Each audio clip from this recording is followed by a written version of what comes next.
weekend. This is as reactions trailed the resignation of Governor ABBA Yusuf from the New Nigeria People's Party. National leader of the NNPP, Senator Rabiu Kwankwaso, declared January 23rd as the day of betrayal and received thousands of supporters at his home on Sunday, in a show of solidarity. Kwankwaso shared details of the visit in a post on his official Facebook page. He said the supporters were from Nasarawa local government area of Kano State. Now, the former governor thanked them for standing by him during what he described as a difficult time. According to him, the visit was a show of loyalty and courage. And of course, this also comes as Commissioner for Science, Technology and Innovation, Dr. Yusuf Ibrahim Kofarmata, resigned from his role as commissioner, citing what he described as a departure of the present administration from the political ideology that brought it to power. While addressing his followers, Kwankwaso declared that the state is about to move from light to darkness.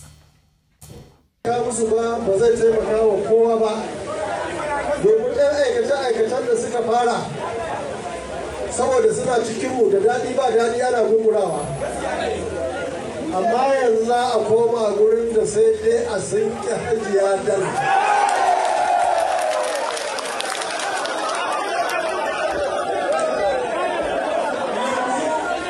A jihar Kano za ku ga tsari daga haske an koma. All right, well, he did speak in English in another video where he did say that the state is moving from light to darkness. Well, meanwhile, Governor ABBA Yusuf distributed 600 motorcycles to social media influencers and content creators in the 44 local government areas of the state on Saturday. Now, this is a lead up to his scheduled movement to the ruling APC today. Whilst distributing the motorcycles, Yusuf warned social media influencers and political commentators who will benefit from this scheme against making disrespectful or inflammatory remarks about Rabiu Kwankwaso, the national leader of NNPP. Yusuf urged beneficiaries of the motorcycles to treat the support as a responsibility to promote truth, peace, and positive information about government activities. Media users reacted to developments in the state. A video from the 2023 gubernatorial election has surfaced depicting how Kwankwaso and his supporters held vigil at the INEC headquarters in a bid to protect the NNPP votes after the election. So they can be seen breaking to hold prayers as they watch over the collation process, which would have started later. But you can see this was led by Kwankwaso and his followers at the gubernatorial election. He's there as well. And several other notable individuals. So mixed reactions coming in. Some people are behind Kwankwaso, saying, well, look at the huge sacrifice he made. He stayed up all night to protect the vote. And other people are saying, well, if you support Kwankwaso, how can you not support Nyesom Wike? Some of the thoughts, Rufai. Okay. See, the truth is this. Political godfathers should know that they will not last forever. And once you put a political godson in power, once he gets the power, it's all over.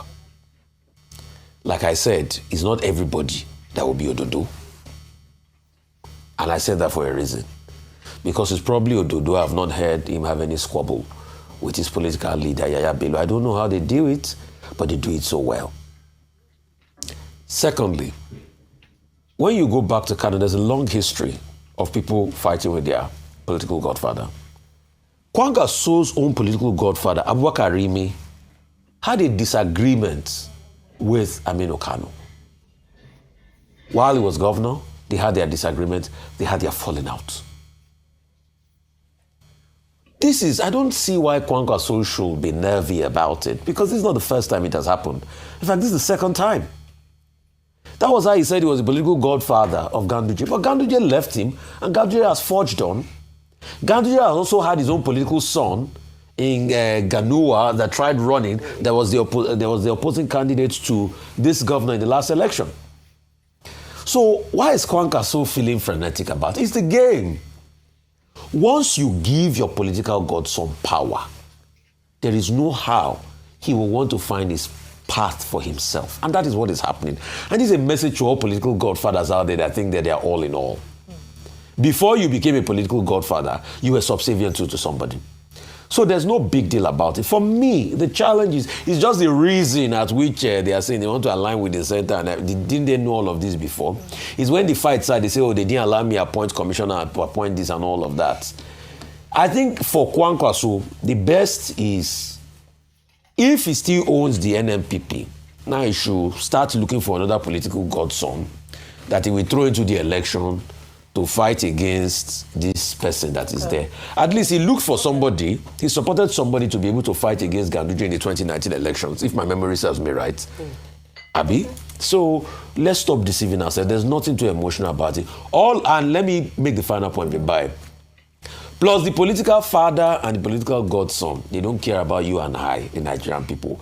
They care about how they can appropriate Nigerian resource for one, their own control, and two, for their own livelihood. And that's why they are so quick to look for the social media influencers that's going to help them abuse on social media and give them motorbikes and all of that. It's not that deep. It's for their own selfish interest. That's it. Dr. Bati, will he be allowed to wear his red cap? Because Governor Yusuf is still wearing the traditional Kwankwaso Why will Kwankwaso stop him already red cap? Today, that is going to formally, register as a member of APC, along with the 22 members of the House of Assembly, 8 members of the House of Representatives, 44 local government chairmen in Kano State. Maybe when he formally joins the APC today, he will maybe remove the Kwankwaso camp. However, what Kano politicians say is that there is a difference between the NNPP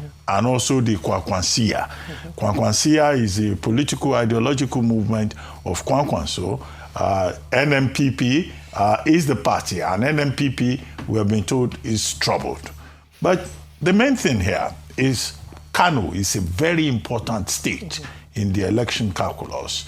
If you want to be president of Nigeria, you win in Kano, you win in Lagos, you win in Rivers, you get the numbers. So they have 44 local governments, close to about 20 million voters. So what you are witnessing is a battle for the soul of Kano politics, battle for the control of Kano as we approach 2027. Now you are going to have Governor Yusuf together with Ganduje on the same side, with APC at the center trying to grab Kano.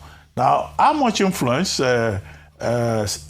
Kwankwaso has in Kano State will be tested again this time around.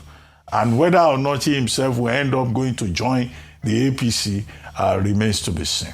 But one issue of concern here has to do with the relationship between godfathers and godsons. Godfathers, as we are beginning to see, also die. One godfather was deposed, some kind of regicide, in your state. We've seen an evolving regicide in Rivers State. We've seen it, I think, in Anambra State also, and in some other states across the country. I think it is important for these persons who call themselves godfathers to realize that a time will come when the son will also aspire to become the father. And that's why we have all these tension, conflicts in many states in Nigeria. But the story is that Governor Yusuf doesn't feel free enough. Administrators are appointed for him, councillors are appointed for him, party chieftains are appointed for him. It can be quite suffocating for you to be a governor like Fubara, a governor like ABBA Yusuf, and you are not allowed to exercise your own authority. And now we hear that he has been promised automatic ticket in the APC, which he was not sure of in the NNPP with the influence of the Godfather. So basically, politicians are looking for power and they want to survive and they also want to grow. So that's an area of concern that we have to continue to look at. I made a point that when eventually he declares, he will become number 31 of the governors, out of 36 governors and FCT.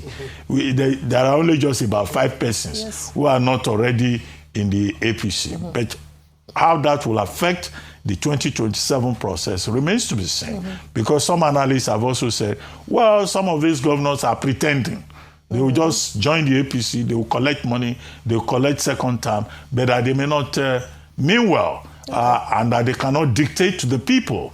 As Sanatu Musawa was saying, she was saying that, look, voters in the North are sophisticated and politics runs deep, in that part of the country. So you never know how the game will play out. And Yaga Africa tells us in the National Voter Intention Survey that enthusiasm towards 2027 is highest in the northern part of the country. So all of this we can feed into the equation. Well, a lot of dynamics unraveling. There's going to be a number of battlefield states this time around.